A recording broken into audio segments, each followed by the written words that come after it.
기독교의 예수님의 탄생이 유대인 속으로 들어오지 못하도록 하기 위해서 그날을 완전히 이제 수전절로 못을 박아서, 이거 어떻게 보면은 독립운동 광복절하고 비슷한 날입니다. 왜냐하면은 신구약 중간기 때에 이스라엘이 그리스, 헬라의 지배를 받게 되는 거예요.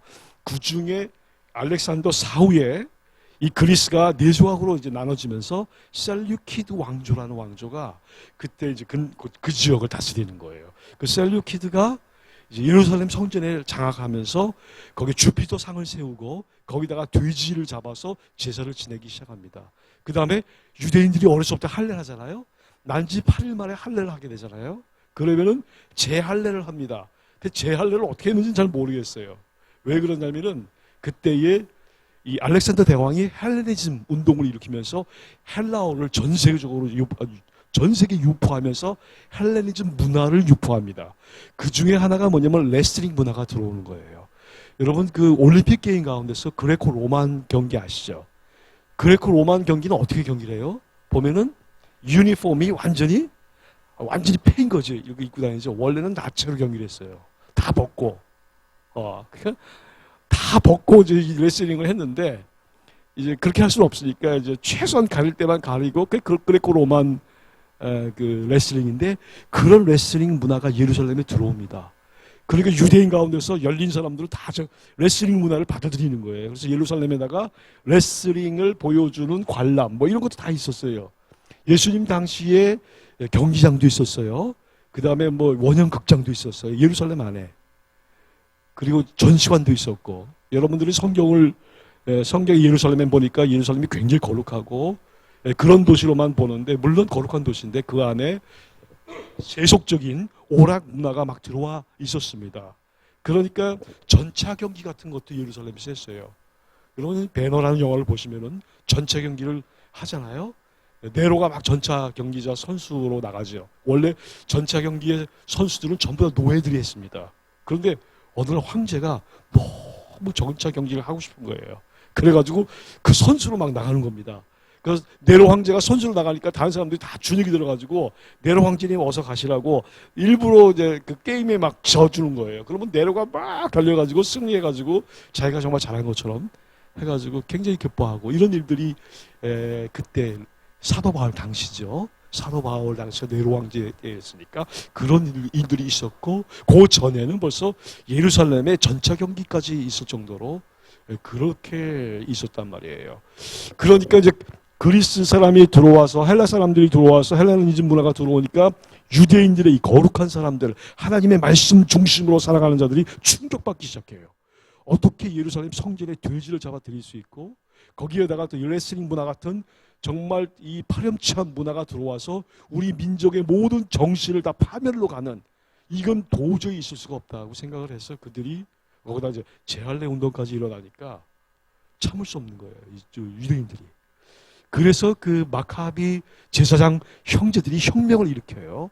일으켜서 그때의 그리스 이 셀레큐스 왕조를 다 몰아냅니다. 몰아내면서 그때의 나라를 다시 독립해가지고 그 기념날이 수전절이에요. 겨울에 와요. 그래서 12월 25일 날에 옵니다. 그 절기가.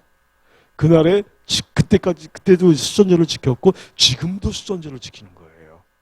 근데 겨울에 오니까, 겨울에 사실은 이 여행을 잘 하지 않습니다. 그 이유는 이 성지의 겨울에 비가 많이 와요.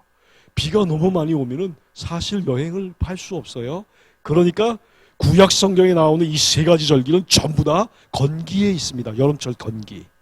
그러면은 보세요. 6월절이 언제요? 지금쯤 이제 6월절이 오죠. 왜냐면 6월절과 고난주간과 부활절이 똑같은 절기 오니까.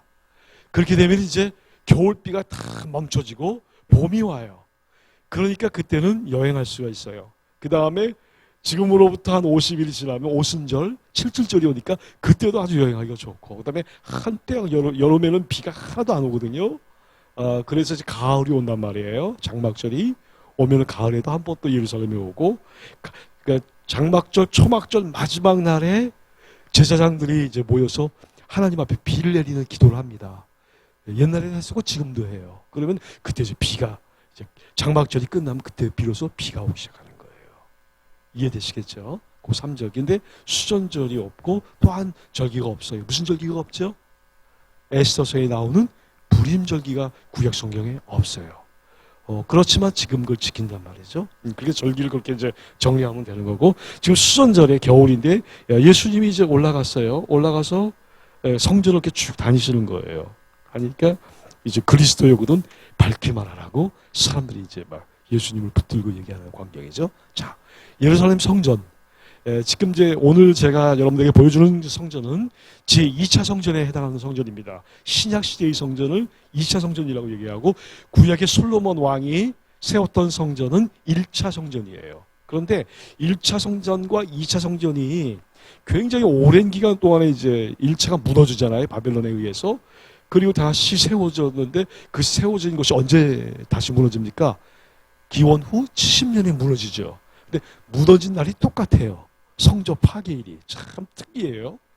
그래서 성전 파괴일 기념일을 유대인들이 지금도 지킵니다.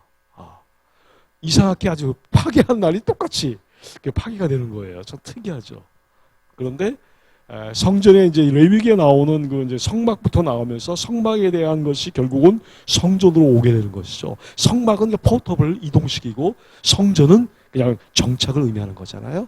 같은 예배를 하는 장소로서 중요한 기능.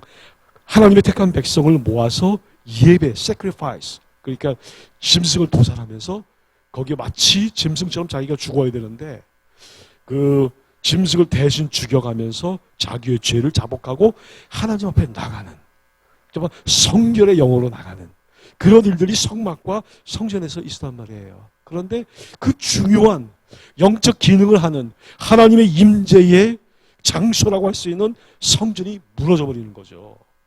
왜 무너졌을까요? 하나님이 그들이 드리는 잘못된 예배를 도무지 받아들일 수가 없었던 겁니다. 그러니까 하나님이 허락한 그 장소, 모리아산, 즉 솔로몬 왕이 966년에 제1차 성전을 모리아산에서 지을 때에 2000년 전에 아브라함이 그 아들 바쳤던 그 모리아산 위에다가 성전을 지은 거예요. 그러니까 성전을 지은 장소는 대단히 믿음의 선조 아브라함이 세웠던 그 믿음의 터전 위에, 이삭을 바쳤던 그 터전 위에 성전을 바쳤단 말입니다. 그러니까 어때요? 굉장한 의미가 있는 거예요. 단순한 장소가 아니에요. 그래서 지금도 유대인들은요, 그 장소에다가 제3의 성전을 세워야 된다고 굳건히 믿어요. 왜냐하면 하마콤 카도시 성경에 나와요. 그 장소, 하나님이 결정한 모리아산 그 장소만이 하나님이 선택한, 성전으로 선택한 장소이기 때문에 거기다가 세워야 된다는 거예요. 지금 거기는 뭐가 들어와 있습니까? 7세기 때에, AD 7세기 때에 교회의 선교가 가장 약화됐을 때, 그때에 쳐들어와 이슬람이. 그래서 옛날에 무너졌던 그 옛 성전 자리에다가 황금 오마르 사원을 세워놓고 거기에 무하마드가 승천했다고 믿어요. 완전히 승천 장소로 둔갑해버렸어요. 예, 그러니까 이 무하마드는 전부 다 기독교 거를 다 카피해가지고 들어와요. 성경에 나오는 모든 인물들이 전부 다 코란에 나와요. 그러면서 뭐라고 얘기하냐면 예수님도 무슬림이었고 예수님의 제자들도 다 무슬림이었다. 이렇게 얘기를 하는 거예요. 무슬림이 아닌데도 그렇게 자기네들이 그냥 믿어버려요. 그렇게 만들어버리니까 그들이 예수에 대해서는 반감을 갖지 않아요. 위대한 선지자. 정말 성경에 나와 있는 걸 다 거의 믿어요. 한 가지만 믿지 않고. 뭐죠? 그 마리아의 아들이지 하나님의 아들이라고 믿지 않죠. 절대. 예. 그러니까 트리니티. 하나님의 아들. 이 성부, 성자, 성령을 믿지 않습니다.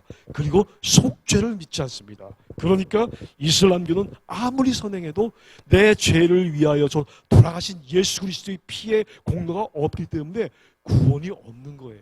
이슬람교회는 속죄 사상이 없기 때문에. 우리는 예수님이 대신 인류의 죄를 다 용서했잖아요. 자기의 피로. 그래서 그 죄에 대한 용서 이후에 성화의 과정을 통해서 구원이 완성이 되잖아요. 이해되시죠? 그래서 우리에게는 구원과 하나님의 나라가 보장되어 있는 겁니다. 확실하게. 그 믿으시죠, 여러분? 예, 그거 잘 모르세요?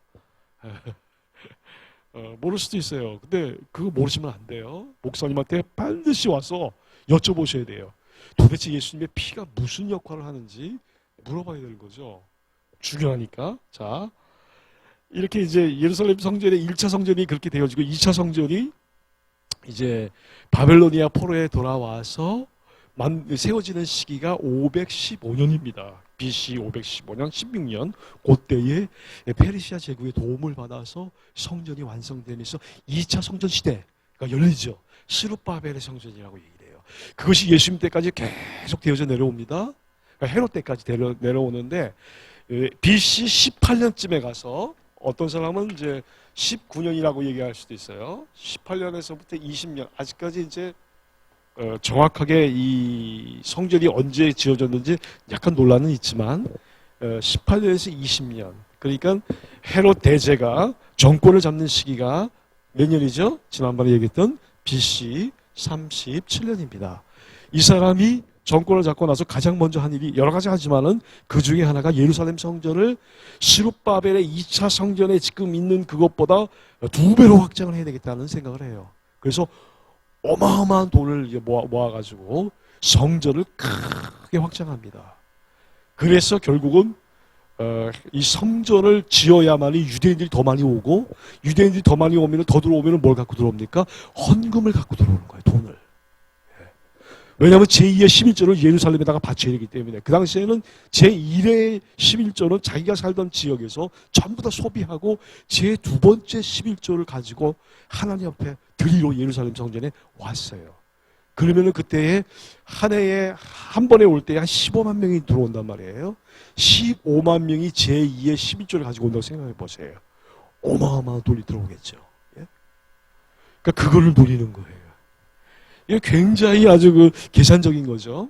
하나님 앞에 예배를 드리고 통에 자복하고 정말 은혜를 받으러 오는 것이 아니라 그런 목적이 아니라 경제 논리로 이 종교를 이용하는 그 세력들이 나타나요. 다 제사장들이죠. 대제사장들. 사두개파, 헤롯파.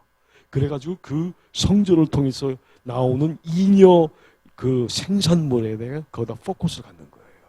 그러니 하나님께서 가장 싫어하는 그런 참혹한 부정이 그 안에서 저질러지는 겁니다.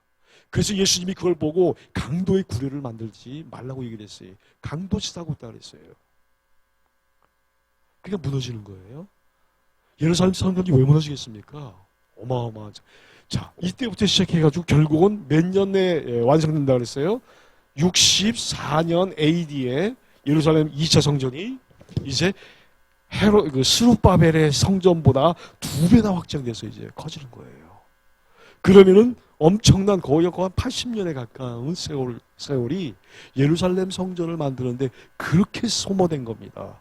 그 성전을 제가 지금 오늘 이제 보여드리겠다는 거예요. 이해되시죠? 네, 이거. 자, 한번 보면 제2차 시대, 예루살렘 2차 성전 시대, 신약 시대라 그래요. 그래서 에스라에 의해서 이제 시작된 그 성전 운동이 이제 헤롯에 의해서 다시 넓어지는 것을 이제 볼 수 있어요. 자, 사진이 이제 이렇게 보면은, 먼저 이 전체가 다 예루살렘이에요. 이렇게 예루살렘인데, 여기, 요렇게 보여지는, 네모칸에 보여지는 것을 마운틴, 그 성전, 템플 마운틴이라고 해가지고, 옛날에 요 장소, 지금 황금 오마르 사원이 있는 이 장소에 동편을 향하여서 여기 보이죠? 북쪽, 남쪽, 동쪽, 서쪽 항상 동쪽이 기준이 됩니다. 그러니까 동편을 향하여서 이렇게 세워져 있었어요. 성전이. 그리고 이 전체 네모칸에 들어가는 것을 성전이라고 얘기를 합니다. 그러니까 성전터라고 볼 수 있죠. 성전터 안에 성전이 있었던 거예요. 오케이? 그 다음에 기드론 시내가 예수님이 기드론 골짜기를 지나가지고 겟세마네 가서 기도를 하시죠. 여기서 체포당하시잖아요. 그래서 이 언덕으로 올라가면 여기 이제 감난산이 보이는 거예요. 올리브산이라고 하는 감난산을 넘어가면 이제 베다니 마을이 나와요. 성경에 보면은 예루살렘과 베다니까지 오리라고 오리면 어느 정도예요, 여러분? 2.5km. 이렇게 탁 나오시네요. 1km? 2km죠.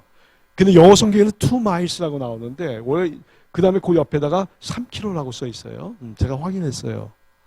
근데 원래는 그 정도 한 3km 정도 됩니다. 예수님이 이제 베다니 마을, 올리브산을 넘어서 베다니 마을에 살고 있었어요. 살고 있었던 게 아니라 거기에서 지냈어요. 베이트 안이라는 말은 무슨 뜻이라 했죠? 기억나세요? 베다니, 베이트 안이. 베이트라는 것은 하우스라는 뜻이고, 빌리지라는 뜻이고, 안이는 가난하다. 가난한 자들이 많은 모여 살고 있는 동네가 베다니예요. 그 베다니 하우스고 좋은 말은 아니죠. 가난하고 질병이 있고 아주 경제된 사람들이 살고 있었던 곳에 예수님이 거기 가셨단 말이에요. 그 이유는 왜 그래요? 예수님 북쪽 갈릴리 출신이니까, 자, 그 당시에 인구가 5만 5천 명이 지금 예루살렘에 살고 있는데 갑자기 15만 명이 더 들어오면은 이 도시가 완전히 카오스가 된다 그랬죠. 그래서 북쪽에 있는 사람들은 반드시 예루살렘 동편에다가 이렇게 이제 기숙을 시켰어요. 거기에는 친척 집에 가서 일주일 동안 머물든지 아니면 감난산에다가 텐트를 치고 거기서 머물든지. 북쪽에서 온 사람들. 그래서 성경에 자세히 보면은 예수님이 감난산에 가서 쉬셨더라 이런 내용이 나와요. 그 말은 뭐냐면 예수님이 그 처소가 감난산의 텐트 어디 그쪽에 있었다는 말이에요. 그 다음에 이렇게 파란색, 초록 색깔로 만들어 놓은 것이 감난산이 봉우리가 4개가 있습니다. 1봉우리, 2봉우리, 3봉우리, 4봉우리. 여기에 이제 히브리 대학교가 이렇게 있는 거고요. 그래서 이렇게 산들이 예루살렘을 두른 것 같이 이제로부터 영원까지 여호와께서 너희를 두르시리라. 그 성경의 말씀이 바로 이제 이런 걸 말하는 거죠. 그리고 나서 이 성전을 중심으로 해서 이쪽 오른편에는 기드론 시내가가 있고 이 왼편 쪽으로 내려가면은 이제 흰놈의 아들 골짜기가 있는 거예요. 저는 흰놈의 골짜기가 예루살렘에 있는 줄 몰랐어요. 예루살렘에 가서 알았어요. 그러니까 두 골짜기 사이에 산의 언덕이 이렇게 있어요. 그게 바로 이제 예루살렘이 되는 거예요. 보이시죠? 그 다음에 이 성전산 바로 아래, 이쪽 남쪽 아래에 이 궁전터를 오펠이라고 얘기하는데 여기가 솔로몬의 이제 궁전이 있었던 장소예요. 1차. 그 아래가 이렇게 이렇게 타원형으로 생긴 이것이 바로 다윗의 도시입니다. 그러니까 성경에 이제 구약 시대에 나오는 예루살렘은 전부 다 지금 여러분들이 보는 여기예요. 여기가 예루살렘이었어요. 굉장히 조그매요. 크지 않아요. 그리고 그 아래에 기드론 골짜기 옆에 기온샘이 흘러가고 실로암 연못까지 물을 끌어오죠. 그 다음에 제가 여기 그려놓은 거, 이렇게 그려놓은 주황색 그림은 뭐냐면 이것이 그 올드 시티라고 얘기하는 그 옛 도시. 그러니까 옛날 도시지만 이 전체가 여기에서 이제 성경에 나오는 예루살렘이 되는 거예요. 근데 지금 오늘날의 이제 시티 오브 데이빗은 성경 바깥에 있어요. 그리고 이렇게 생겼어요. 크기가 같은 색깔로. 그래서 1km, 1km 정도. 그러니까 평방 한 1km, 평방 1km 평방미터라고 생각하시면 돼요. 그러니까 대충 어느 정도인지 이제 기억하실 수 있겠죠. 그래서 하루 정도면은 전부 다 투어를 할 수가 있습니다. 이것이 이제 예루살렘이고 이쪽 서쪽의 이쪽 서쪽이니까 요 부분이 무너지지 않아요. 그 로마가 침공했을 때 여기만 남고 다 무너지는데 여기가 이제 그대로 남아 있어서 거기를 이제 통곡의 벽이라고 이제 하는 것이죠. 예. 그러니까 4세기 기원 후 4세기까지는 유대인들이 절대 예루살렘에 들어오지 못했습니다. 로마가 장악하고 있을 때. 왜냐하면 하도 반란을 많이 일으키니까. 또 저들이 저 성전을 보고 아주 반란을 일으킬까봐 아예 금지시켜놨어요. 그리고 4세기 흘러간 다음에 컨스탄티노플 대제가 그걸 이제 기독교를 공인하고 나서 그 이후부터 유대인들이 저기 와서 참관할 수 있도록 그렇게 한 겁니다. 자, 그 다음에 그래서 이 사람들이 얼마나 성전을 사랑하는지 너무나 예루살렘 성전을 이렇게 사랑하는 마음이 있어서 탈무드에 보면은 그런 규절이 나와요. 이런 규절이 뭐냐면 하나님께서 10개의 아름다움을 세상에서 10개의 아름다움을 주셨는데 그 중에 9개를 예루살렘이 가졌고 한 가지는 전 세계가 그걸 다 쉐어하고 있다는 거예요. 그만큼 예루살렘이 아름답다. 그러면서 또 하나님이 10가지 고통을 세상에 주셨는데 그 중에 9개는 예루살렘이 가졌고 한 가지 고통을 세상에 나눠가지고 왔다. 그건 무슨 뜻일까요? 그만큼 예루살렘이 고난과 슬픔을 겪은 도시라는 거예요. 그래서 역사적으로 한 45번 정도가 무너집니다. 포항이 무너진 적이 있나요? 역사 속에? 별로 없죠. 우리는 그 무너졌다는 게 뭔지 잘 모르죠.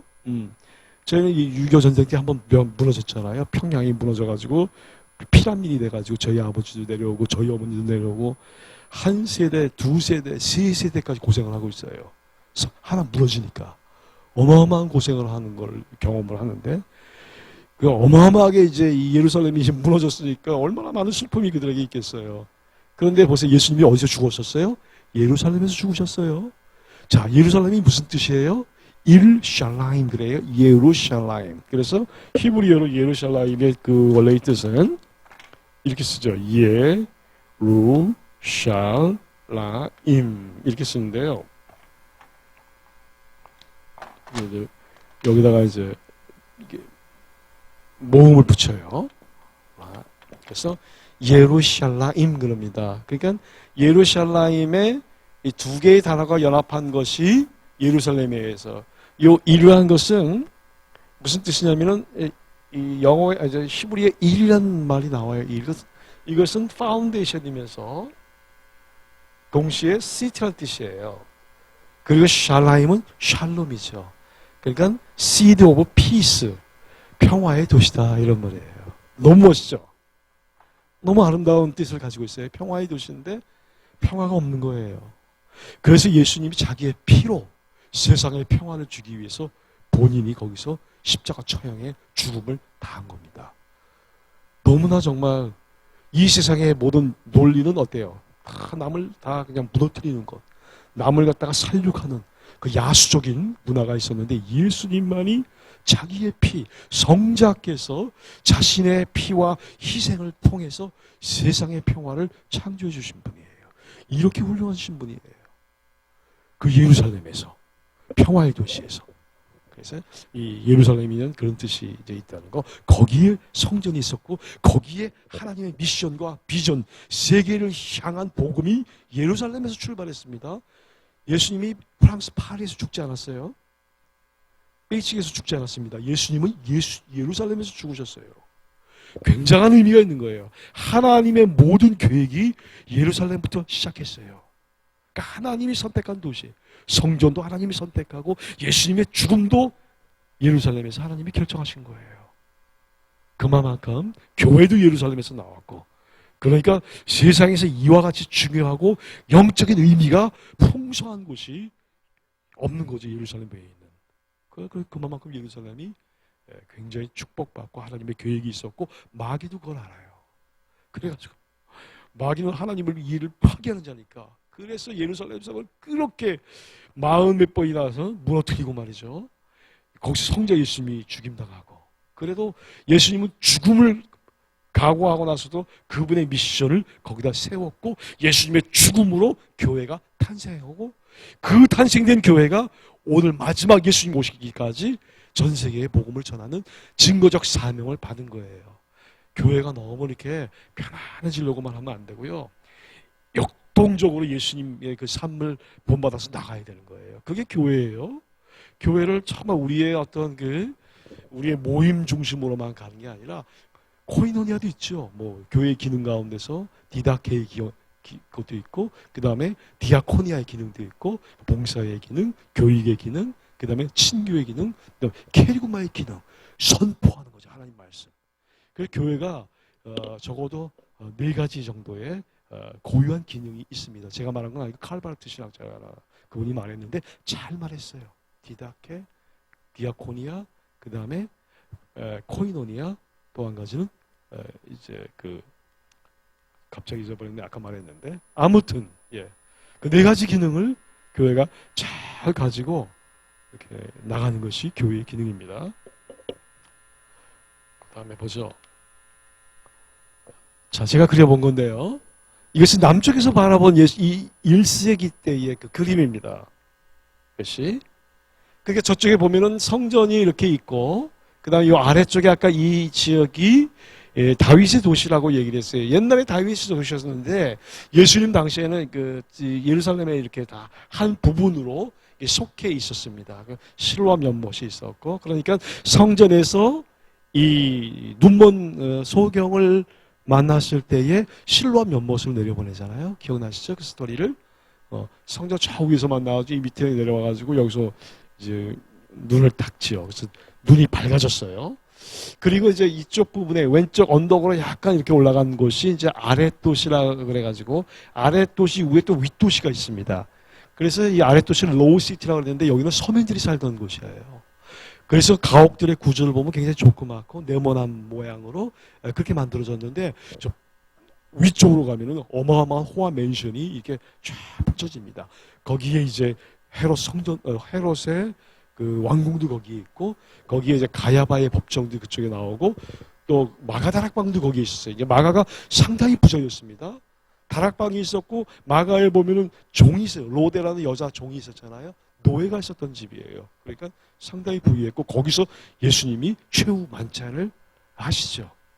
다 그 도시들, 그 지역들이 전부 다 윗도시에 있었단 말이에요. 그러니까 윗도시는 그 당시에 가장 부유한 자들, 대제사장들과 사두개파들과 헤롯 당들이 전부 다 그 다음에 비즈니스 가운데 아주 최고의 비즈니스 했던 경제인들이 몰려 살았던 곳이 upper city, 그러니까 윗도시였고, 아랫도시는 저렇게 보이는 것처럼 굉장히 작은 집들만이 이렇게 구성되어 있었습니다. 그래서 전체가 이 안에 살던 사람들이 한 5만 5천에서 6만 명가량 그렇게 있었다고 말씀드립니다. 1세기 때. 자, 이거는 제가 이제 그 안에 성전만 본 거예요. 아까 제가 말한 거는 크게 보여드렸어요. 그러니까 다시 한번 볼까요? 요걸 먼저 설명하고 그걸 설명해 드릴게요. 이 그림 보게 되면은, 자, 여기 이제 성전이 있죠. 보시죠? 그 다음에 이것이 이제 성전 안에 있는 예배드리는 성소 전체 다 합쳐서 여기를 성전이라고 얘기를 하는 거예요. 오케이? 그런데 이게 한 절반 정도 수준이었었는데 이걸 이제 2배로 확장하는데 거의 한 70년, 80년 정도가 소요가 된 겁니다. 그래서 여기 보면은 헤롯 템플이라고 여기 써 있고 이렇게 빨간색으로 지붕이 보이죠? 여기가 바로 솔로몬의 행각입니다. 그러니까 오늘 우리가 읽었잖아요. 지금 요한복음 22장에 보니까 예수께서 성전 안에 솔로몬 행각에서 거니시니, 그죠? 그 안에 이제 왜 솔로몬 행각을 거니셨냐면요, 굉장히 예루살렘이 뜨거워요. 너무너무 뜨거우니까 여름철에나 이런 데는 이제 그늘이 필요해요. 그래가지고 이렇게 지붕 위에는 이렇게 지붕이 있기 때문에 거기 들어가 있으면은 바람이 확 불어와가지고 굉장히 시원합니다. 그래서 그것 때문에 예수님이 이제 거기에서 거니고 거기서 모이고 제자들이 모여서 성경 공부할 때 그런 데서 이제 모이는 거죠. 성전에 모였다 그러면요, 대개 솔로몬 행각 같은 데서 모일 수 있습니다. 그러니까 이렇게 성전이 이렇게 네모난데 여기 세모 전체 둘러가지고 기둥들을 갖다가 이렇게 다 세워놓고 그 안에 이렇게 지금 솔로몬의 행각처럼 저런 구조 형식으로 지어놨기 때문에 거기 가서 이렇게 쉴 수 있었던 곳이에요. 항상 사람들이 모이면 거기서 모입니다. 제가 이란에 이 사원에 가보면은요, 뭐 어마어마하게 사원들이 잘 지어놨습니다. 그 안에 들어가면요, 호화 찬란한데 이 전부 벽에다가 유리를 입체적으로 유리 반사하는 유리 있잖아요. 그거를 비춰놔가지고 막 황홀하게 만들어 놨어요. 근데 이제 여름철에 너무너무 더우니까 사람들이 그냥 그 주변에 다 카페트 깔고 앉아가지고 거기서 코란 읽고 거기서 기도하고 거기서 뭐 먹고 그러는 거예요. 야, 그래서 옛날에 예루살렘 성전에 사람들이 모였을 때에 앉아서 그렇게 했던 거하고 너무 똑같구나, 비슷하구나, 그걸 이제 느낄 수가 있었어요. 자, 그러면은 여기 이제 밑으로 이렇게 쭉 내려가면서 여기가 이제 다윗의 성이 있었고, 그 다음에 극장도 보이고, 히포드롬이라 가지고 여기가 이제 경마장도 있었어요. 그리고 이제 요 화살을 한번 보세요. 따라가 보세요. 이렇게 형성되잖아요. 이렇게 내려가가지고 여기까지가 예수님 당시 예루살렘이고요. 그 다음에 예수님 돌아가신 이후에 41년도에 헤롯 아그리파 1세가 여기를 이렇게 더 확장해요. 이렇게. 그래서 예루살렘이 이렇게 커져요. 그러니까 여기는 예수님 당시에 없었던 예루살렘이에요. 아그리파 1세가 누굽니까? 사도행전 12장에서 요한의 형제 야고보를 칼로 죽인 그 사람이 바로 아그리파 1세입니다. 오케이? 그 아들이 이제 아그리파 2세죠. 그리고 골고다가 어디에 있었냐면 골고다가 바로 여기에 있어요. 보이시죠? 골고타라고 써 있는 곳. 그러니까 예수님 당시에 성문 밖에 그가 모든 고난을 짊어지고 나갔다 했을 때 골고다 성문 바깥에서 죽는 거예요. 죽으셨어요, 여기서. 죽으셨는데, 그러니까 이제 그 이후에, 죽은 이후에 이제 이 예루살렘 성이 확장되면서 오늘날에 골고다가 성 안에 들어와 있게 된 거예요. 이 그림 이해가 되시죠? 네. 이해되세요? 네. 그리고 여기 보면 아까 제가 말한 것처럼 어퍼 시티, 이 어퍼 시티가 바로 아주 그 굉장히 부유한 사람들이 살았던 곳이고, 로우 시티, 아래 도시가 바로 여기였어요. 제가 여기를 보여드렸죠. 이렇게 위에 도시가 이렇게 있었고, 그 다음에 여기가 바로 헤롯의 이 궁궐이 있었던 곳이에요. 이게 지금은 박물관으로 바뀌었어요. 그래서 예루살렘에 가시면 꼭 여기를 가보셔야 돼요. 여기를 안 간단 말이에요. 아니, 예루살렘 가면 거기 반드시 가야 되는데 절대 안 가요. 왜 안 가는지 아세요? 거기는 입장료를 내야 되고, 그 설명하기가 힘들어요. 왜냐면 2000년간의 모든 예루살렘의 역사를 다 거기서 설명하고 있는데, 가이드가 그 지식을 갖고 설명해야 되는데 설명을 못 하는 거예요. 그러니까 안 가요. 자, 이 정도 이제 이렇게 보면서 우리가 예루살렘 문제 보자고요. 여기에 이제 안토니스 포트레스라는 말이 이렇게 사각형 건물이 있죠. 보이세요? 사각형 건물이 성전하고 붙어 있어요. 여기가 바로 본디오 빌라도의 집무처입니다. 그 빌라도의 법정이라고 얘기한 것. 왜 여기에 가까이 붙였냐면은 이 성전에서 너무나 많은 폭동이 일어났기 때문에 그 폭동을 빨리 이렇게 무마시키기 위해서 군대를 거기다가 주둔시킨 거예요. 로마 군인들을. 예. 그리고 이게 축구장이 한 20배 정도 크기라고, 예, 그렇게 이제 기록이 되어 있습니다. 우리 축구 많이 하잖아요.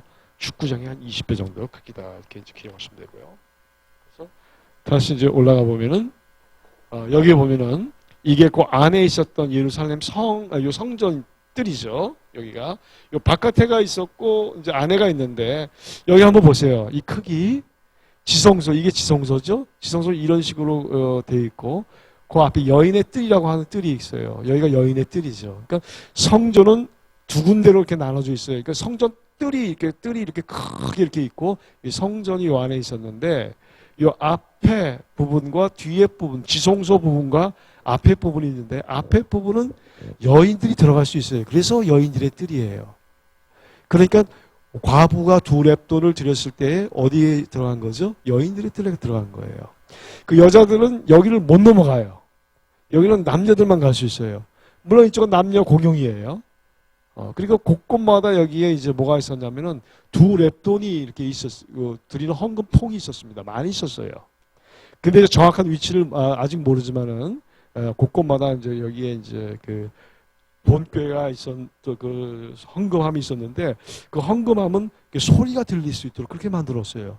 그래서 이제 동전을 넣게 되면은 많이 집어넣는 사람은 이제 뭐 랩돈은 조그만하니까 소리가 조그맣게 들리는데, 드라크마 같은 거는 이제 하루에 이제 이렇게 쓰는 일용 저기 인감이니까 막 쏟아놓으면 와르르 소리가 나죠.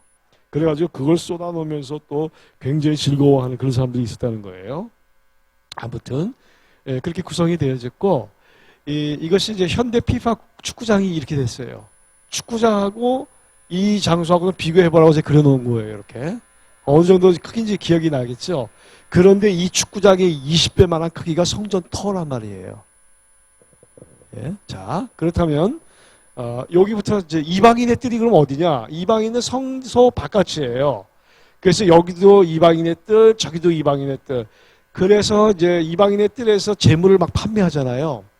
응? 그래서 예수님이 채찍을 들고 가가지고 다 거기에 있는 장사치를 내쫓으죠. 그러니까 그들의 장사하는 사람들은 이 안에 들어올 수 없어요. 절대. 이 성전 바깥에 거기에 이제 있었고, 이방인들은 여기까지 올 수 있어요. 헬라 사람들, 로마 사람들 여기까지 들어오는데 이 안에 절대 못 들어와요. 그러니까 참 이게 어떻게 보면 상당히 폐쇄적이고 유대인 중심적이고 너무나 거룩하게 보존하기 위해서 절대 할례 받지 못한 이방인들 들어올 수 없다, 이렇게 규정을 해요. 근데 예수님이 뭐라고 말합니까? 내 집은 all nations prayer house, 그러죠.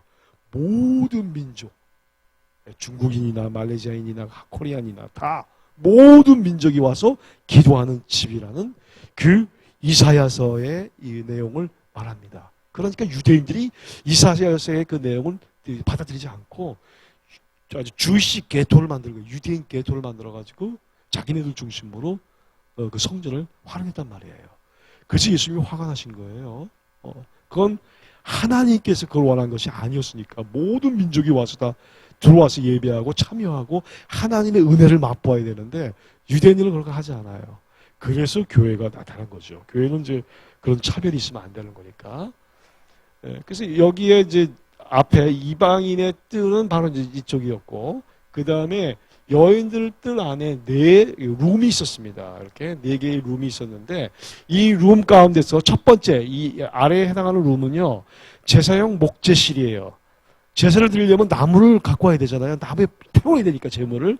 그래서 제사장들이 나무를 막 해가지고 여기다가 적재해놨어요. 그 다음에 왼쪽에는 뭐냐면 나병 환자 접견실이라 해가지고, 여러분이 성경에 마태복음 8장 1절이나 마가복음 5장 14절에 보면은 나병 환자가 병이 낫게 되면 누구한테 가서 몸을 보이라고 그랬죠? 제사장들한테 가서 몸을 보이라고 그랬잖아요. 그러면 나병에 걸려서 이제 나은 사람이 와서 접견을 해야 될 거 아니에요. 만나야 될 거 아니에요. 그래가지고 거기 기다리고 있으면 이제 제사장들이 나와서 그 사람들을 만나서 확인을 하고 거기에 대한 이제 무슨 뭐 얼마만큼 제사를 뭐 제물을 드려라 이런 걸 하는 거 계산을 해주잖아요. 바로 거기가 이제 그런 접견실이 있었고요. 그 다음에 그 옆에 여기는 뭐냐면 올리브 기름과 포도주 비축실이라고 그랬는데 올리브 성전에서 올리브 기름 참 많이 썼고 포도주도 많이 썼습니다. 왜냐하면 포도주도 전제를 드릴 때 그 사용하기도 하고 또 제사장들이 이제 또 마시기도 하고 그래가지고 거기다가 갖다 놨습니다. 왜냐하면 성전에 그 당시에 등불을 이제 밝히는 것이 있었단 말이에요. 메노라 아시죠? 메노라 꼭대기 위에는 그 올리브 등잔들이 다 달려 있어요. 그래가지고 24시간 밤에는 켜놓는 겁니다. 그 전부 다 올리브 기름이 있어야 되잖아요. 그래서 기름을 거기다가 비축해 놨고 마지막으로 여기는 뭐냐면 나시린의 대기실이라 그래가지고 하나님께 드리겠다고 나시린으로 서원한 사람도 있잖아요. 구약에 보면은 그럼 그들이 이제 성전에 와서 그 확인을 해야 되잖아요. 제사장 앞에 나는 나시린이라는 것을 이제 밝혀주고 거기에 대한 그 조례를 그대로 따라가야만 하는 학습소가 있어야 될 거 아니에요. 그 장소가 바로 여기예요. 그렇게 해서 이게 성전의 기능이 이쪽은 전부 다 여인들의 뜰로 해서 거기에 이제 와서 사람들이 이제 있었고 미문, 이 미문은 사도행전을 보면은 그 안진뱅이를 그 요한과 베드로가 일으키죠. 그 장소가 이제 여기에 있었고요. 그리고 들어가서 이 니카노르 문을 지나면 여기에는 이제 제사장 뜰이라고 얘기하고 그 안에 지성소가 있고 제단이 있고 제물을 도살하는 탁자가 있고 그다음에 여기에 물두명 솔로 씻는 그런 장소가 있습니다. 지성소 제가 조금 이따 설명할게요. 여기 조금 더 보면은 자세한 내용이죠.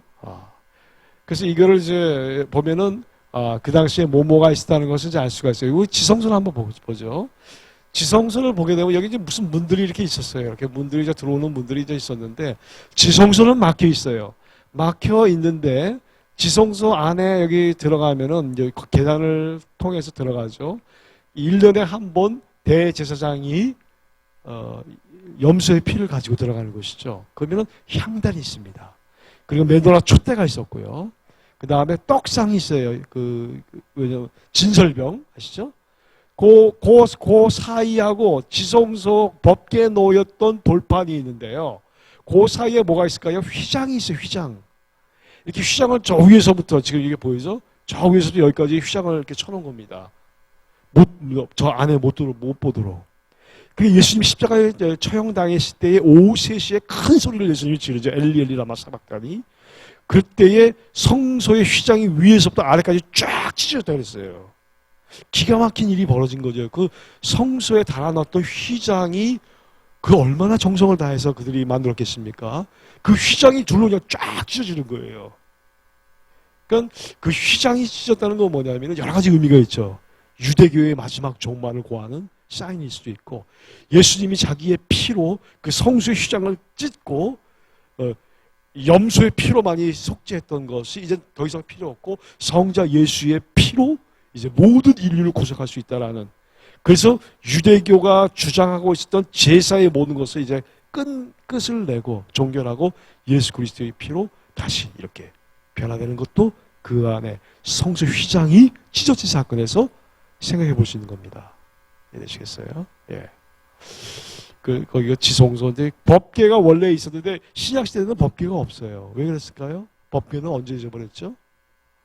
제1차 성전 시대 때에는 법궤가 그 성소에 있었습니다. 바벨로니아 포로 이렇게 들어올 때에 어떤 그 역사에 의하면 예레미야가 그 법궤를 이렇게 치웠다는 얘기가 있어요. 그래가지고 그때 어떻게 소실됐는지 우리도 아직도 몰라요. 근데 유대인 중에는 어떤 아주 또 이상한 사람들이 나타나가지고 제가 아주 유심히 그걸 보고 있는데요. 어디 지금 예루살렘 저 밑에 가면은 그 안에 법궤가 숨어 있대요. 그래가지고 그 랍비 같이 생긴 그 두 사람이 그걸 그렇게 또 유튜브에다가 올려놨더라고. 그래가지고 한동안 저도 좀 관심이 있어. 진짜 아주 그 사람은 그렇게 거짓말 할 것 같진 않은데 유튜브에다가 나올 정도니까 그렇게 막 거짓말을 할 것 같지 않은데 정말 리얼하게 그 얘기에 자기 법궤 찾았다고요. 언젠가 때가 되면 그 법궤를 보여주겠다고 막 그러시더라고요. 그 유대인이. 영어 잘하시는 분 한번 들어가서 보세요. 진짜 뭐 있대요. 거기. 제가 예루살렘 살 때 아무리 이거 찾으려고 해도 못 찾았는데 저희 아버님 오셔가지고 그냥 몸이 이제 연로하시니까 그다음 그해 돌아가셨는데 제가 그랬어요. 아버지 내가 이스라엘 가기 전에 내가 성지순례 시켜드릴게 막 그랬어요. 막 떠들었어요. 돈도 없으면서 성지순례 시켜주겠다고. 근데 이스라엘에 갔잖아요. 제가 살니까 아버지가 오셨어요. 그래가지고 내가 이제 모셔서 다 이제 서서 다니면서 다 설명을 했습니다. 그러면서 하는 말이 뭐냐면은 내가 몸이 아프니까 르벤이 찾았던 합판체를 하나 좀 찾아달라고. 합판체를 하나 찾아 먹었으면 좋겠대. 아버지가 또 합판체 원하니까 내가 유대 들녘을 다니면서 합판체 찾으러 돌아다녔는데 합판체가 안 보이는 거예요. 야, 이거 없네. 왜 이거 없지? 알고 보니까 합판체 찾은 동네는 하란이야, 하란. 저 북쪽 메소포타미아 이스라엘이 아니라. 제가 그렇게 성경을 몰랐어요. 르우벤이 광야에 들녘에 가서 그 합판체 찾아가지고 누굴 주죠? 저희 어머니한테 드리는 광경이 나오잖아요. 그죠? 그런데 라헬하고 막 바꿔치기 하는 그 내용이 나오는데 그 장소가 이게 나 이스라엘인 줄 알았다니까. 이스라엘이 아니라 하란이 하란. 그러니까 너희 조상이 그 성경에 보면은 유리하는 아람 사람이었다. 그 아람이잖아요. 하란이 아람의 수도같이 그런 곳이었거든요. 그래가지고 이스라엘이 아니었단 말이에요. 근데 그 해에 아버님 돌아가셨어요. 와서 2개월 후에 갑자기 그냥 그래서 좀 안타깝게 이제 그런 게 있었는데 아무튼 이렇게 이제 성소를 우리가 보면 될 것 같고요. 그 다음에 이거 지금 통곡의 벽에 연장선상에 이렇게 쭉 가면 통곡의 벽이 나오는데요. 이렇게 이제 이 돌로 지었죠. 이 돌의 무게가 2톤에서 한 4톤 정도 됩니다. 그런데 아주 돌의 생긴 모습이 조금 어때요? 위에 거하고 좀 다르죠. 요 마진이 보입니까? 이렇게. 요 마진이, 요 정도 마진이 있어요. 저렇게 깎은 돌이 헤롯 왕이 깎은 겁니다. 그래서 여러분 예루살렘에 가서 저런 돌을 딱 발견하면은요, 저건 무조건 1세기 헤로디안 시대 때 헤롯이 만든 돌이다라는 걸 믿으시면 돼요. 그게 특징이에요. 그래서 예루살렘 성전은 전부 다 저렇게 된 걸 돌로 이렇게 쌓는데 나중에 이 무너진 돌들은 후에 쌓은 것들이에요. 역사적으로. 그러니까 1세기는 전부 다 저렇게 돌을 깎아서 성소를 지었다는 거. 그래서 이제 여기 다시 뒤에서 이제 보면은 이거는 지금 남동쪽에서 이제 본 광경입니다. 그래서 보면은 여기가 이제 감난산이 되는 거고 감난산 앞에 무슨 골짜기가 있다 그랬죠? 기드론 골짜기가 있고 기드론 골짜기 앞에 지금 이제 옛날 그 성전터에 황금 이슬람 오마르 사원이 이제 세워져 있고요. 그 다음에 여기가 이제 성전터 서쪽에 여기가 지금 남아있잖아요. 여기를 가르쳐서 웨일링 월스 또는 웨스턴 월 서쪽에 있다 그래가지고 웨일링이 월스라는 것이 통곡한다는 뜻이잖아요. 웨일링. 통곡의 벽이 바로 여기 통곡의 벽이고요. 요 지하 지금 눈에 보이는 것만큼 이 지하로 내려가면 또 있어요. 지금 가려져 있어요. 안 보여요. 그 지하로도 이제 저 정도 밑을 내려갑니다. 나중에 여기를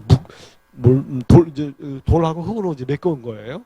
그리고 요 아래 여기 보면은 빨간색으로 그려진 것이 뭐냐면 그 안에 터널이 있어요, 터널. 그래서 들어가시면은요, 예수님 당시에 서쪽 벽 전체를 다 볼 수 있어요. 근데 지금은 요 위에 여기 있잖아요. 이것이 전부 다 누가 살고 있냐면 팔레스타인들이 여기 살고 있어요. 동예루살렘이라고 하는.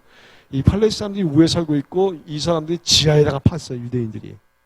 그것도 몰래 팠습니다. 만약에 저거 들키면 어떻게 되죠? 지하권, 지상권 뭐 그런 거 있잖아요. 조망권 다 있잖아요. 그래가지고 저거 발굴 못했을 거예요. 그래서 잠든 틈에 아주 그냥 저기를 다 그냥 두더지같이 파가지고요. 기가 막히게 만들어 놨어요. 가서 보시면 예수님 당시에 그 성전을 볼 수가 있습니다. 성전 그 벽을 다 볼 수 있는 거예요. 좀 굉장히 감동적이더라고요. 왜냐면 예수님 때 그것이 그대로 있으니까 말이죠. 그 다음에 여기 이제 여기다 광작이에요.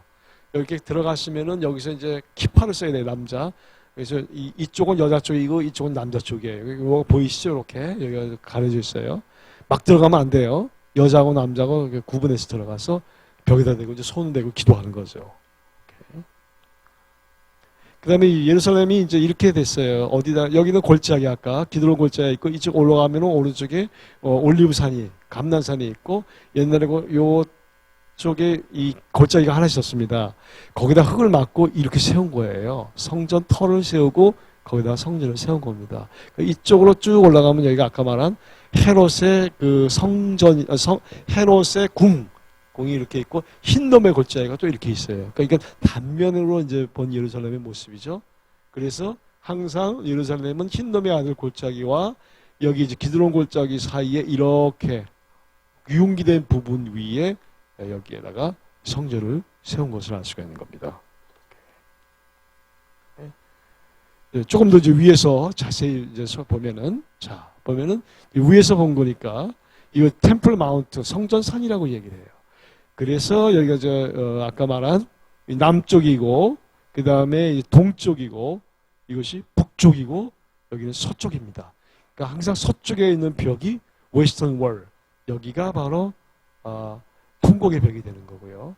예수님 당시가 이게 성전 터서 축구장 20배만큼의 크기로 이렇게 확장을 했고, 여기 로빈슨 아치라고 하는 데가 있죠. 로빈슨 아치는 예수님 당시에 이렇게 성전 올라가는 이렇게 돌아서 아치같이 생겼어요, 이게. 그래서 이렇게 올라 들어간 것이 있었습니다. 이렇게 들어갔고요. 이 남쪽에도 들어가는 문이 있어요. 훌다 게이트.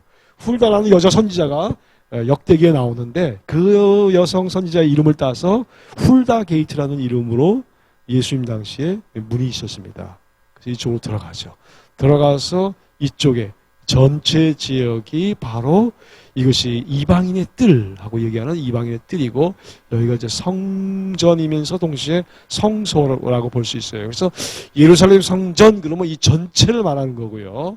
그 다음에 또 여기 자체를 또 성전이라고도 얘기를 해요. 그러니까 헷갈리지 마시고 예루살렘 성전 뜰, 성전 터, 그 다음에 예루살렘 성전 그렇게 이제 이해하시면 됩니다. 여기가 북쪽에 위치한 여기가 아까 뭐라고 그랬죠? 여기는 본디오 빌라도의 법정이고, 여기가 베데스다 연못입니다. 베데스다 연못에 가서 38년 된 병자를 고치게 되죠. 예루살렘에서. 그 시민들이 다 여기 이제 살았고, 이렇게 이제 보면은 이제 되는 거고요. 동쪽이 항상 기준이 되니까 이쪽을 향하여서 성소가 세워졌습니다. 이쪽이 뭐라 그랬죠? 여인들의 뜰이고, 이쪽은 이스라엘 뜰로서 남성들만 들어올 수 있는 곳이라고 이제 말씀드렸습니다. 이렇게 보면 이제 이해가 되시겠죠? 예루살렘이. 그려서 성경을 읽을 때에 어느 정도의 위치를 파악하고 있는 것이 필요하다고 생각해요. 우리 이분이 이제 그 앞에서 이렇게 보여주는 거죠. 보면서 여기가 지금 감난산이네요. 아니네. 이쪽이 감난산이에요. 감난산이고, 이 성소를 이제 보여주고 있는 겁니다. 이렇게 보여주면서 어떤 사람은 이제 이곳이 있었다고 얘기하는 사람이 있고 없었다고 하는 사람도 있고 그래요. 근데 이분은 이제 본인이 이렇게 이제 만들었대요. 또 하나의 구획을. 그래 여기가 바로 이제 솔로몬의 행각이라고 얘기하는 그런 장소예요. 터전 있고 성소와 지성소로 구분된 걸 볼 수 있습니다. 자, 어떻게 이제 예루살렘 이 성을 지었을까? 참 이게 대단한 어떤 그 석공들이 이제 동원이 됐겠죠. 자, 성전이 언제 맞춰진다 그랬어요? 64년에 성전이 딱 맞춰져요. 맞춰지니까 석공들이, 제사장들이 석공들이 많았어요. 그 예수님 당시에는 전부 다 그 투잡을 띄었거든요. 저도 이제 투잡을 띄고 있지만, 뚜리잡을 좀 띄려고 그러는데, 뭐, 뚜리잡도 뛸 수 있죠. 예. 근데 이 잡을 했던 사람들이 전부 다 제사장들이 잡을 갖고 있었어요. 특히 돌을 관리해가지고 돌을 깎아내면은, 그걸 돈을 버니까 다 가족들이 있으니까요. 그러니까 제사장들이 이제 안식일에는 제사하는 일을 하고 평일에는 이제 그런 일을 하게 되는 겁니다. 그러면은 그들이 64년 되니까 성전이 다 지어졌어요. 그 다음날에 이제 석공들이 할 일이 없는 거예요. 그러면은 돌을 캐지 못하니까 무슨 일이 일어납니까? 전부 다 사회적인 문제야. 잡을 잃어버린 거예요. 잡이 없어진 거예요. 한국도 그게 굉장히 문제죠. 지금 울산의 중공업에 지금 뭐예요? 조선소가 다 파업돼가지고 사람들이 다 지금 떠났잖아. 울산 그렇게 됐고 포항도 막 그러고 있잖아요. 그러면 얼마나 그 사회적인 문제가 돼요. 그래가지고 이 사람들이 갑자기 이제 예루살렘 성전이 지어지니까 잡이 없어지니까 막 불만이 생겨나기 시작해요. 막 불만이 일어나니까 그때에 이제 사람들이 모아가지고 그 불만을 가지고 누구한테 가냐면 아그리파 2세, 그 헤롯한테 가가지고 이 부분을 좀 해소해달라고 막 부탁을 합니다. 그래가지고 갑자기 이제 그 헤롯 왕이 없었던 일을 막 이제 시작하는 거예요. 다시 뭐 도로를 막 확장하다든지 그런 일들이 이제 일어나가지고 그들이 다시 잡을 얻게 되는 그런 일들이 이제 있었는데 저렇게 이제 황소가 100마리가 이제 동원됐다 그래요. 황소가 저렇게 끌어오죠. 돌을 갖다가 다 돌을 캐가지고 와야 되니까 돌을 들어 올려야 되고 돌을 또 이렇게 또 갖고 온 돌을 갖다가 잘 맞춰가지고 성을 또 쌓아야 되잖아요. 그렇죠? 이렇게 힘들게 이제 돌을 가지고 해가지고 성전을 지은 겁니다. 많은 인력이 소모된 그런 거고 기중기 시스템은 전부 다 로마에서 들어왔습니다. 로마에서. 그러니까 옛날에 이제 성경에 보면은 하나님께서 집을 뭐 지을 때 성을 지을 때는 그 정으로 쪼지 않은 그 자연석을 쓰라고 얘기를 했잖아요. 근데 그거는 이제 옛날 방식이고 이제 로마 같은 나라들은 전부 다 굉장히 세련되게 건축을 해야 되니까 다 깎는 거예요. 돌을 깎는다는 게 얼마나 힘든 일입니까? 예, 돌 상당히 어려운 작업인데 그렇게 합니다. 그래서 돌을 캐낼 때 저런 식으로 돌을 캐내는 거예요. 제가 선교지에 있을 때 이제 돌을 막 팔아봤거든요. 한국에 있는 분이 돌 좀 그거 좀 사서 사는데 좀 알려달라고 그래가지고 석산을 참 많이 가봤습니다. 석산 돌을 캐는 거예요. 그러면은 저기 산이 이게 보이잖아요. 저기 산이 보이죠? 그럼 저 위에 있는 산을 갖다가 다 깎아내야 돼요. 저 위에 있는 거는요 돌이 별로 좋지 않아요. 잡석들이 많아. 그래가지고 중간쯤 내려와야 와서 밑에까지 들어가야만이 좋은 돌이 나와요. 그래가지고 돌을 깎는데 옛날에는 어떻게 깎았을까? 그럼 저렇게 금을 가가지고요 저기다 쐐기를 박아 저렇게 떠내는 거예요.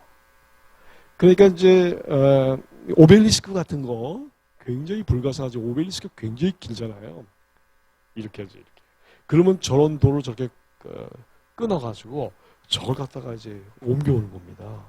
그러니까 참 옛날 사람들 상당히 참 건축하는데 어려웠겠다 그런 생각이 좀 들었어요. 자, 그 다음에 이건 뭐냐면은, 아까 제가 말한 그거예요. 성전이 이제 20년 또는 19년, 어떤 사람은 18년이라고도 얘기를 해요. 그렇게 이제 짓기 시작해가지고, 결국은 AD 70년에 무너져 버리죠. 64년에 완공돼서 거의 7년 만에 완전히 다 무너집니다. 왜 그러냐면 지성소 안에가요 금으로 쫙 쌓여있어요. 순금으로. 그러니까 이제 로마군이 딱 들어가 보니까 순금이 딱 있으니까 어떻게 다 뜯어가야 되잖아요. 뜯어가려면 부셔뜨려야만이 뜯어지니까. 그렇게 해서 예루살렘 성이 다 무너져 버리는 거예요. 그러니까 어떤 사람은 그때 또 예루살렘 성전 뿔을 잡으면 하나님이 기적을 보여준다고 해가지고 또 뿔 잡고 있다가 또 칼 맞은 사람도 참 많아요. 왜냐면 뭐 용서하지 않으니까 로마인들이 3년 동안 저렇게 지었다가 저렇게 아름다운 것이 이제 무너지는 거예요. 그래서 거기에 또 이런 말도 있어요. 그 예루살렘 성전을 보지 못하고 죽은 자는 이 세상에서 가장 불쌍한 자다. 할 정도로 예루살렘 성전은 그렇게 아름다운 성전이었고 또 예루살렘에 이제 사람들이 너무나 많이 오니까 이런 말도 유행했었어요. 예루살렘에서 방을 6월절에 구하는 것은 10가지 기적 중에 하나다. 할 정도로 막 방을 구할 수가 없잖아. 일주일 동안 이제 살아야 되니까요. 그런 것도 이제 유행한 거죠, 말들이. 그래서 성전의 이 템플 사이즈가 어떻게 되느냐 보면은 이제 길이가 480m고 넓이는 한 280m 정도가 되는 거예요. 그러니까 보게 되면은 이렇게 아까 그렸잖아요. 이렇게 그리 조금씩 다른데 여기가 480m, 그다음에 여기가 280m 정도.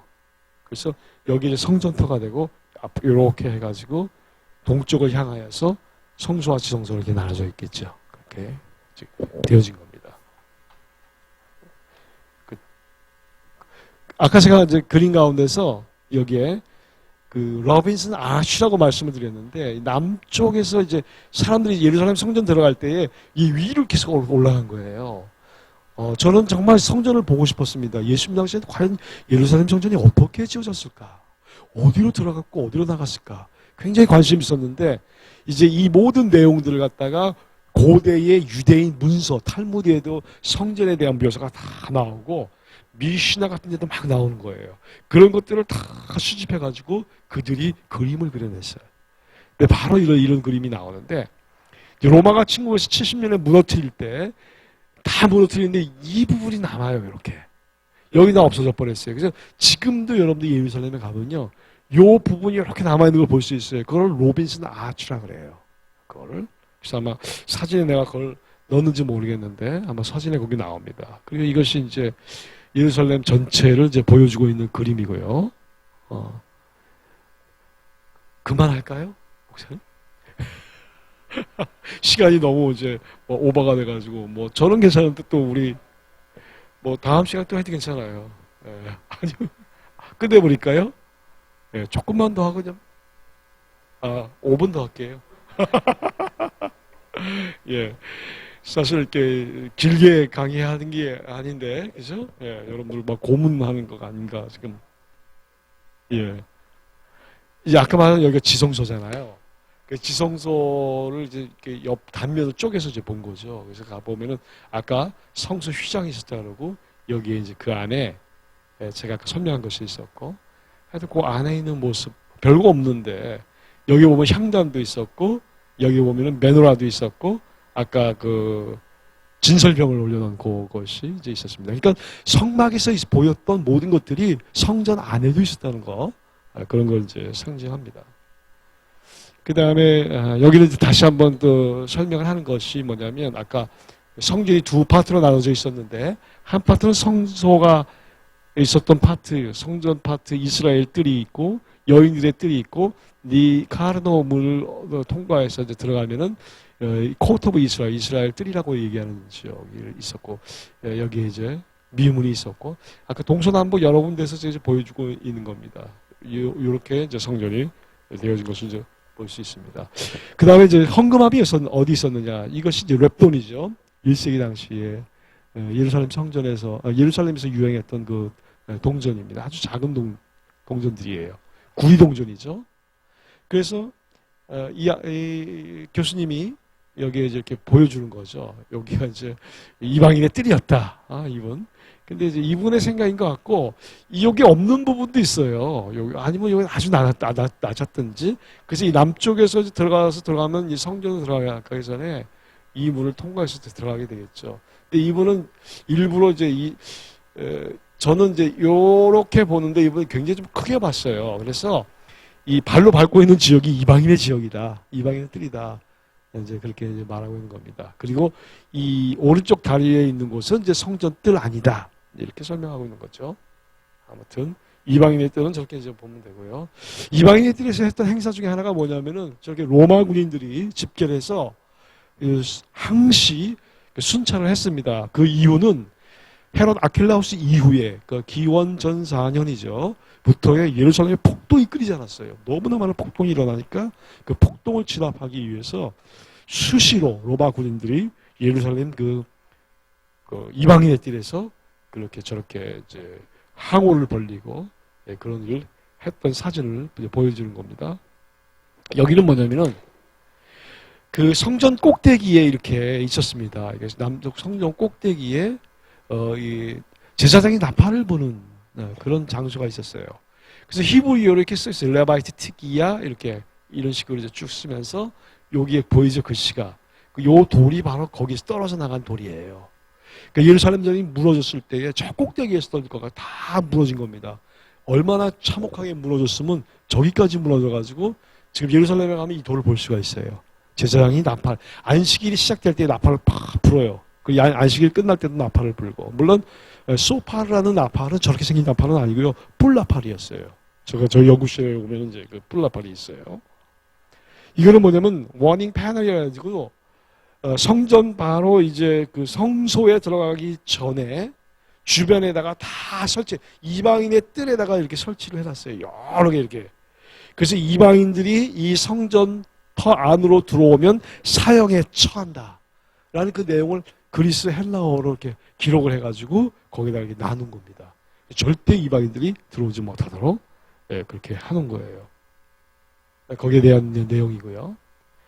이거는 뭐 이제 동쪽의 성전 동쪽 부분이다 이 말이죠. 그래서 이건 앞에서 본 성전 앞에서 본 모습이고, 그 앞에 이제 성전의 앞에 보면은 뭐 이제 약간 성소 바깥에 있는 쪽이죠. 그래서 그쪽에 이렇게 보면 모든 역사가 이렇게 있어요. 이게 여러분들이 예루살렘 이제 성에 가서 보면은 여러 시대의 돌이 이렇게 섞여 있는 걸 볼 수 있습니다.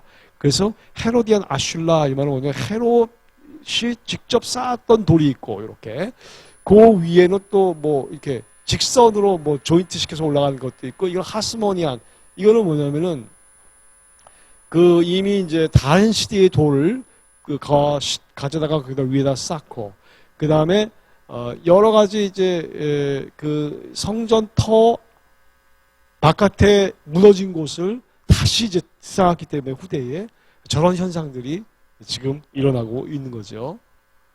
여기 보면은 뭐냐면 또 그 동쪽에 보면은 앞에 그 지역이 전부 다 그 팔레스타인 지역이잖아요. 그래가지고 그것이 지금 아랍 사람들, 아랍어 써 있잖아요.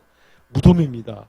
왜 이 무덤이 거기 많냐면은 감난산에 예수님 메시아가 이제 오시잖아요. 성경에 뭐 스가랴서에 보면은. 그래서 메시아가 이제 지저분해서 일로 들어오다가 이거 보고 되돌아가라고. 자기네 무덤들을, 왜냐면 유대인들은 무덤터에 결코 안 오거든요. 그러니까 예수님이 무덤이 유대인이니까 왔다가 되돌아가라고, 절대 들어오지 말라고 일부러 거기에다 공동묘지를 만들어 놨어요. 동쪽에 있는 거예요. 그 서쪽 웨스턴 파트 템플은 바로 이제 이쪽이 되겠죠. 요 부분이에요. 이건 남쪽이고, 그래서 이렇게 이제 형성되어져 있는데요. 그 서쪽 부분에는, 남서쪽 부분에는 아까 말한, 이거 웨스턴 월스가 있고요. 그 다음 윌슨 아치라는 거, 윌슨이란 사람이 이걸 찾아내요, 여기를. 그래서 예수님 당시에는 이렇게 아치로 들어간 성전의 문이 있었고, 로빈슨이라는 사람이 찾아낸 이곳은 그 이름을 붙여가지고 이렇게 들어가는 문이 있었다. 그걸 이제 보여주는 거예요. 그래서 지금 오늘날 이제 그 통곡의 벽인데 이렇게 나눠져서 여성들이 와서 기도하죠. 다 여자들이에요. 남자들이 이제 기도하는 거고. 그리고 여기 이제 가시덤불 같은 것이 많잖아요. 제가 항상 여기서 기도했어요. 여기가 제가 기도 처소입니다. 왜냐면 요 꼭대기에는 여기 이제 황금 5마루 사원이 있으니까 가끔 가다가 돌 던져요, 위에서. 기도하다 막 도망가고 막 그런 일이 있어요. 막 그러면은 기도하다가 돌 맞으면 순교도 아니고 여기서 돌 맞으면 죽잖아요. 막 돌을 막 던지는 거예요, 그냥 밑에. 예. 팔레스타인 아랍 사람들이 화가 나니까. 예. 전쟁 항상 그런 게 이제 분쟁이 있으니까요. 그래가지고 어느 날 제가 기도하는데 유대인 할아버지가 막 도망가는 거예요. 위에서 돌이 막 던지니까. 제가 예루살렘에 살 때에 한국 그 사람들이 이제 돌에 맞아가지고 이 차가 완전히 앞에가 전파된 적이 있었어요. 와, 제 차도 그랬었고. 그러니까 뭐 그런 일들이 그냥 생활에 일어나는 거예요. 처음에 예루살렘 가서 렌트카 해가지고 예루살렘 히브리 대학교에다가 파킹하고 점심 먹고 나왔는데 제 차를 다 깨부셨어요. 첫날에. 그래가지고 참 가는 날부터 오는 날까지 그런 고통을 겪었습니다. 근데요, 여기 가면 안전할 것 같아요. 아무리 돌이 떨어져 여기는 괜찮거든요. 그래서 여기서 항상 기도했어요. 혹시라도 또 기도하다가 돌 맞으면 안 되니까. 그래서 내가 이거 내가 항상 여기서 기도했는데, 기도한 사람 코리안 저밖에 없어요. 아무도 와서 기도한 사람이 없어. 예. 저만 기도해요, 저만. 예. 기도를. 그래서 여기도 이제 보면은요, 7개까지가 이제 예수님 당시의 그 돌이에요. 그리고는 이 위에는 우마이드 AD 600년 그때 돌이에요, 여기가. 그 다음에 또 이쪽 위에는 그 이후 세대의 오토만 제국 1517년 그때의 돌이에요. 그러니까 이제 여러분들이 그 통고의 벽에 딱 갔을 때, 이야, 이게 뭐 예수님 당시 뭐 돌이구나. 이 밑에까지 예수님 당시 돌이 맞아요. 1번부터 7번까지. 그 위에는 다른 시대의 돌이에요. 다시 세워졌고, 이만큼 밑에로도 또 이렇게 들어가 있어요. 감춰져 있는. 그 진짜 예수님 당시 돌이 있다는 거. 예, 그냥 넘어가고요. 예, 뭐, 그냥 이쪽에 지금, 여기가 바로 여기다. 이 통고의 벽이다. 이런 말이고, 이것이 서쪽 벽에 해당하는 거고. 아까 말한 이제 로빈슨 아치라고 하는 부분이 예수님 당시에 이렇게 올라가면서 성전으로 올라갔는데, 요 부분이 이제 남아있다. 그런 거예요, 여기. 그래서 여기네요. 보이시죠? 이만큼. 이게 이제 바로 이제 통고의 벽 들어가기 직전에 나오는 요 부분이 남아 있어서 여기가 여러분들이 예루살렘에 가시면 저희가 예수님 당시에 들어갔던 그 입구였구나 그렇게 이제 생각하시면 되겠습니다. 더 있지만 제가 여기서 마치도록 하겠습니다. 기도하겠습니다.